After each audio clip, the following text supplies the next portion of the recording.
আজকে 25 নম্বর রোজা তারাবি শেষ করে ফাইনালি আমি এখন চলে এলাম রোডে। আজকে আমার ট্রিপ ছিল বর্ধমান টু বনগাঁও, তাই আমি চলে এলাম রোডে।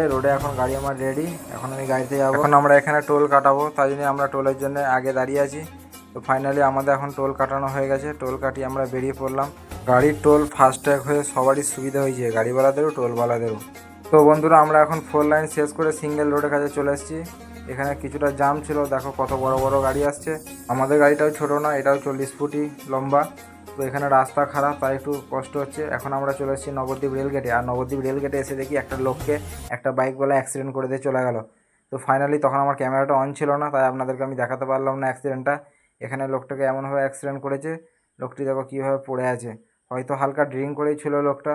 তো ফাইনালি আমরা এখানে আর উঠাতে পারবো না, কারণ এখানে প্রচুর জাম, সামনে পুলিশ আছে, হয়তো ওরা হেল্প করতে পারে। কোনো পাবলিক যদি অ্যাক্সিডেন্ট হয়, কোনো গাড়িওয়ালা দাঁড় করিয়ে তাকে হেল্প করতে পারে না, ঘুরিয়ে তার ওপরই দোষ হয়ে যায়, তাই গাড়িওয়ালা হেল্প করতে চায় না। কিন্তু বন্ধুরা, এখন আমি সেহরি করবো, সেহরি করার টাইম হয়ে গেছে।